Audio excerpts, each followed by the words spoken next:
Social નવી civil હોસ્પિટલમાં નવા સુપ્રિન્ટેન્ડન્ટ તરીકે ડોક્ટર પારુલ વડગામાએ શુક્રવારે પદભાર સંભાળ્યો તો ચા સંભાળતા પહેલા જ તેમણે હોસ્પિટલની વિવિધ વિભાગોની મુલાકાત લઈ વ્યવસ્થાનો તાગ મેળવ્યો હતો. મુલાકાત દરમિયાન ડોક્ટર વડગામાએ પીએમ રૂમની તપાસ માટે પહોંચ્યા હતા.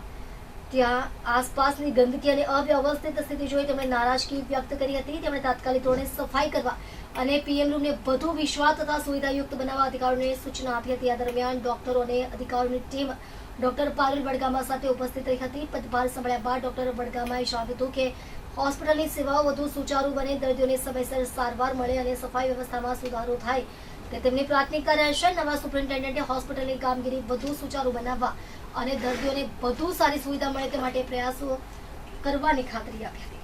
નમસ્કાર.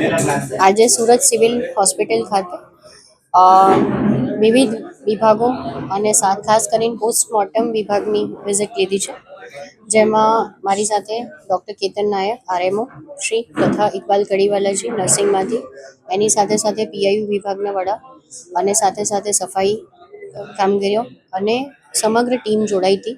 એચઓડી પોસ્ટમોર્ટમ વિભાગ પણ જોડાયેલા હતા. ખાસ કરીને ખુશીની વાત એ છે કે આપણા ગુજરાત સરકાર દ્વારા માન્ય હેલ્થ મિનિસ્ટર જે આપણા છે પ્રફુલભાઈ પાનસેરિયા સાહેબ દ્વારા ઓલરેડી 3 કરોડના ખર્ચે એક નવું પોસ્ટમોર્ટમ રૂમ આપણને મળવાનું છે, જેમાં 6 થી 8 મહિના જેવું થઈ શકે. પણ ત્યાં સુધી જે જૂનું પોસ્ટમોર્ટમ રૂમ છે એને ખાસું ઇમ્પ્રુવમેન્ટ કરવાના સજેશન્સ પહેલાં પણ અપાયેલા હતા.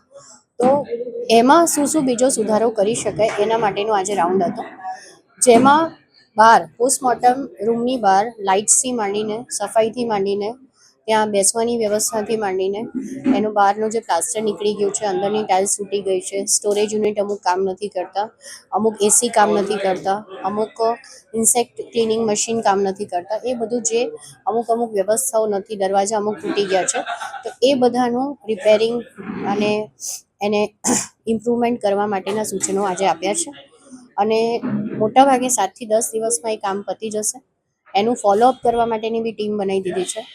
અને અમે એવું ઈચ્છીએ છીએ કે પોસ્ટમોર્ટમ જલ્દીથી જલ્દી થાય, પોલીસ ઇન્ક્વેસ્ટ આવે એટલે પોલીસના કાગળ આવે તેના પછી જે ડૉક્ટરના હાથમાં પોસ્ટમોર્ટમ છે એમાં ડિલે નહીં થાય, એવું આજે વિભાગને બી સૂચના આપવામાં આવી છે.